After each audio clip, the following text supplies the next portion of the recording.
Olá pessoal, tudo bem? Sejam bem-vindos a mais um caso aqui do canal. Essa semana, como eu falei pra vocês, eu vou postar vídeo aqui todos os dias, então já se inscreve no canal, ativa o sininho pra você não perder nada. Curte também, por favor, e comenta pra mim aqui embaixo qual é a sua opinião. Agora vamos pro caso de hoje. Nanny Doss, mais conhecida como a Vovó Risonha, nasceu em Bluemont, Alabama, Estados Unidos, no dia 4 de novembro de 1905. Filha de Louise James Hensel, ela era uma dos 5 filhos do casal, que incluíam um menino e 3 meninas. Durante a infância, tanto a Nanny quanto os irmãos dela eram obrigados pelo próprio pai, que foi descrito como um homem controlador e abusivo, a trabalhar na fazenda da família. Então eles passavam grande parte do dia deles ali fazendo as tarefas da casa, o que os impedia de ir até a escola, e isso fez com que eles não aprendessem a ler e nem a escrever direito. Quando a Nanny tinha 7 anos de idade, ela estava fazendo uma viagem com a família dela para poder visitar alguns parentes do sul do Alabama, quando ela bateu a cabeça em uma barra de metal do banco da frente do dela. Essa viagem era de trem. E depois disso, ela começou a sentir fortes dores de cabeça, ela começou a ter depressão e também desmaiar. Então ela começou a associar todos esses acontecimentos ao trauma que tinha acontecido quando ela era pequena. A adolescência dela e das irmãs também foi muito difícil, muito restritiva. O James, o pai dela, não permitia que nem ela, nem as irmãs usassem algumas roupas que mostrassem um pouco do corpo. Ele também não permitia que elas usassem maquiagem e nem mesmo que saíssem para bailes e eventos sociais, porque ele queria impedir que elas chamassem a atenção de algum homem. A Nanny costumava ler a coluna de jornal Lonely Hearts, que em tradução seria Corações Solitários, e o que ela mais gostava de ler nesse jornal era os contos de amor e os anúncios de pretendentes de casamento. Foi assim que ela conheceu o primeiro esposo dela, o Charlie Braggs, eu acho que é isso. Lendo esses anúncios de jornal. Eles começaram a namorar e por volta dos 4 meses de namoro, o Charlie pediu a Nanny em casamento. Na época ela tinha 16 anos de idade e o pai dela foi a favor da relação dos dois. Então eles acabaram se casando e indo morar juntos. Só que a mãe do Charlie, ela era sozinha, ela não tinha esposo, ela não tinha nenhum outro filho, nenhuma família. Então ela insistiu para poder morar com os dois na casa do casal e o Charlie acabou permitindo que ela morasse lá. No entanto, a mãe dele era tão controladora quanto o pai da Nanny. Ela tinha muitas regras, ela nem mesmo permitia que a Nanny visitasse a família dela quando ela queria.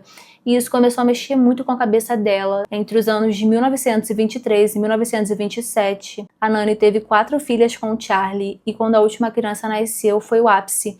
Ela começou a beber e a fumar com frequência. E além disso, tanto ela quanto o Charlie suspeitavam de infidelidade da parte um do outro. Ele costumava sumir com frequência e passar vários dias sem voltar para casa. Em 1927, as 2 filhas do meio do casal acabaram falecendo e as suspeitas eram de que elas tiveram intoxicação alimentar, mas o Charlie suspeitava da Nanny, ele acreditava que ela teria assassinado as meninas porque ela tinha feito pouco tempo antes um seguro de vida no nome delas. E assim que elas faleceram, a Nanny foi lá para poder pegar o dinheiro desse seguro. E ela estava muito fria em relação a tudo, ela parecia não estar se importando com o que tinha acabado de acontecer com as 2 filhas dela. Então ele foge de casa, levando somente a filha mais velha deles, a Melvina, e ele deixa o bebê recém-nascido com a Nanny. E depois disso, o Charlie, sempre que ele aparece, ele sempre fez questão de dizer o quanto ele tinha muito medo da Nanny. Quanto à mãe dele, ela acabou falecendo pouco tempo depois, e a Nanny se mudou para Flórida. Lá ela conheceu um homem chamado Robert Franklin e os dois se casaram.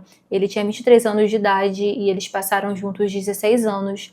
Embora o Franklin ele já tivesse passagem pela polícia por agressão e ele também fosse alcoólatra, a essa altura o Charlie também já tinha conhecido outra mulher e ele tinha voltado para poder se divorciar da Nanny.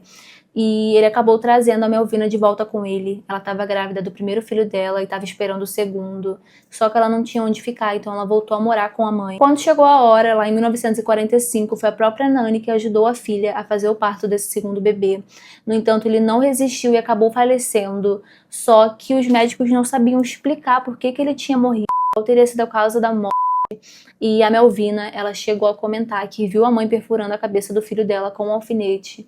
Ela perguntou pro esposo dela e pra irmã que estavam presentes se eles tinham visto a mãe dela, né, a Nanny, com um alfinete na mão, algo assim. E eles disseram que realmente teriam visto ela com um alfinete de chapéu Só que quando confrontada, a Nani disse que a Melvina estava tendo alucinações por causa do éter, por causa da dor, que ela não estava falando coisa com coisa. Pouco depois disso, a Melvina acabou se divorciando e ela começou a namorar com um soldado.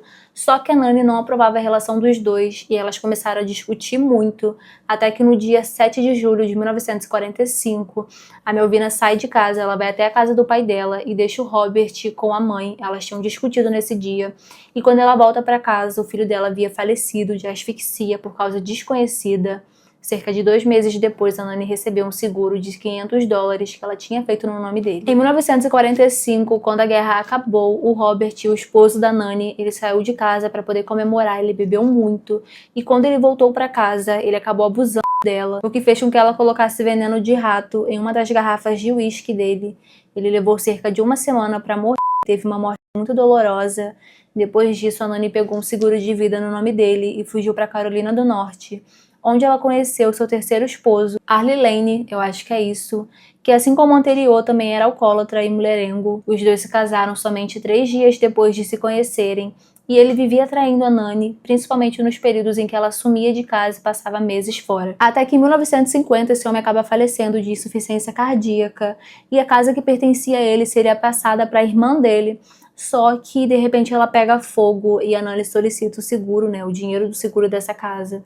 Ela já coloca na conta dela e pouco tempo depois, a mãe dele, que estava sob os cuidados da Nani, acaba falecendo enquanto dormia. Depois disso, ela começou a morar com a irmã dela, a Dove, e ela estava doente, ela estava acamada, e assim que a Nani começa a cuidar dela, a situação piora, né, a doença dela se agrava e ela acaba falecendo. Tem um serviço de namoro chamado Diamond Circle Club, eu acho que é isso. Ela conhece um homem chamado Richard e os dois se casam em 1952. E por mais que ele não fosse de bebê, assim como os outros esposos, ele traía a Nani, ele era infiel com ela. Em janeiro de 1953, ela envenena a própria mãe após ela insistir para morar na casa dela. E cerca de 3 meses depois, ela também envenena o próprio marido. Mais tarde, ela se casa novamente com um homem chamado Samuel Doss. Ela adotou o sobrenome dele e, diferentemente dos outros esposos que ela teve, ele era pastor em uma igreja e ele não aprovava os tipos de livro que ela costumava ler. Em setembro de 1953, ele foi internado às pressas e diagnosticado com uma grave infecção no sistema digestivo. Ele foi tratado e pôde voltar para casa, ele estava praticamente bem já.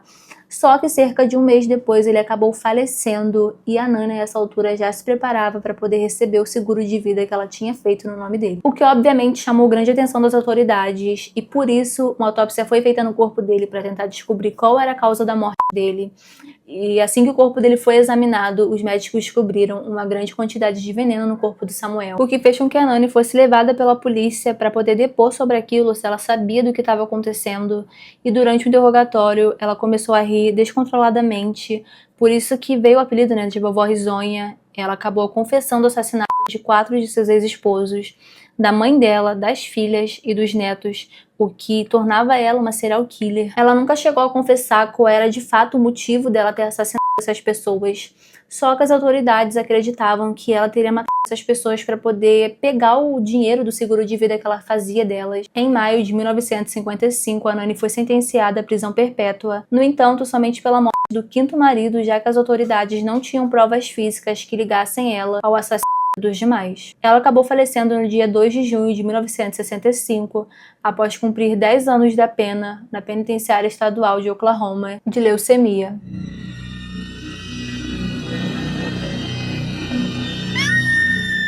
É isso, pessoal, chegamos ao fim de mais um caso aqui do canal.